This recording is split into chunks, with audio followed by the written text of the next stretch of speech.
Welcome to back to my channel. আমি নীলিমা। আমার চ্যানেলে সবাইকে স্বাগত। আশা করি সবাই ভালো আছো, সুস্থ আছো।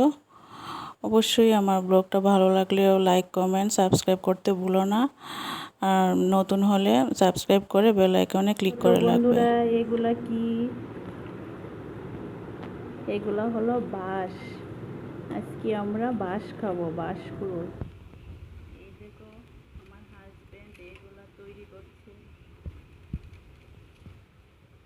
গোল গোল করে কাটছে।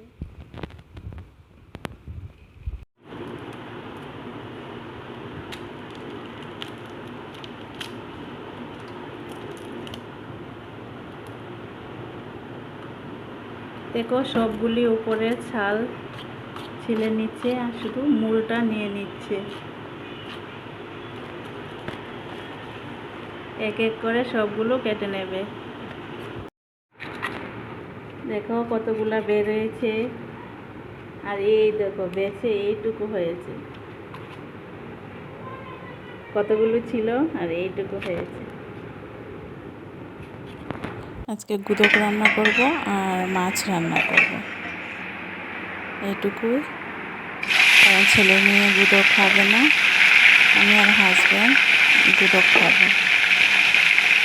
নিশ্চয়ই তোমরা হয়তো জানো গুদক কী করে রান্না করে, তারপরেও আমি তোমাদের সঙ্গে শেয়ার করছি। আর আমার ভিডিওটা এতক্ষণ যারা যারা দেখেছো অবশ্যই তাদের কাছে ভালো লেগেছে। অবশ্যই একটা লাইক, কমেন্ট করো, শেয়ার করো। এই দেখো মাছ ভাজা তুলে নিয়েছি, আর ছেলে স্কুল থেকে এসেছে, ছেলেকে খাওয়াবো, আমিও খেয়ে নেব। ছেলে এরকম খাবার খেতে ভালোবাসে। মাছ ভাজার পর যে তেলটা থাকে ওই তেল দিয়ে মাছ ভাজা দিয়ে খেতে ভালোবাসে। তোমরা কে কে এরকম খাবার খেতে ভালোবাসো অবশ্যই কমেন্টে জানাবে। আমি আর আমার ছেলে খাবো, আগে ছেলেকে খাওয়াচ্ছি। এই দেখো মাছগুলো আমি বেগুন দিয়ে রান্না করব, বসিয়ে দিয়েছি।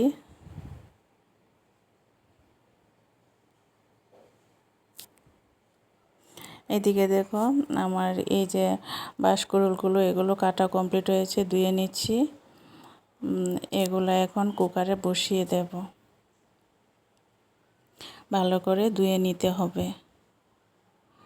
ডেক্সিতে করলেও চলে, কিন্তু আমি কুকারে করে নেব, যেহেতু আমার হাজব্যান্ড ডিউটিতে যাবে। কুকারে করলে অবশ্যই তাড়াতাড়ি হবে। আর এই দেখো কাঁচা লঙ্কা দেব, শুকনো লঙ্কা দেব, আর ধনিয়া পাতাটা নামানোর আগে দেব। পেঁয়াজগুলো কুচি করে নামানোর আগে দেব। আর এই দেখো শুটকি দিয়েছি, আর কিছু ছোটো মাছ ছিল, এই দেখো মাছ দিয়েছি। সব রকমের মাছ দেওয়া যায়। আর এই মাছের কাঁটাগুলো যখন সিদ্ধ হয়ে আসবে, অর্ধেক হয়ে আসবে, তখন তুলে নেব। একটু কাটা থাকবে না। আর এই দেখো এই যে ডাঁটাটা দেখছো, এই ডাঁটাটা দিয়ে কি বলে, এই দেখো চাপা দিলে মানে এগুলো খুব ফ্রেশ হয়ে যায় আর কি, খুব সুন্দর, মানে খেতে মিহি হয়ে যায়। এই দেখো আমার গুদক রান্নাটা কমপ্লিট হয়েছে, দেখে নাও কেমন হয়েছে।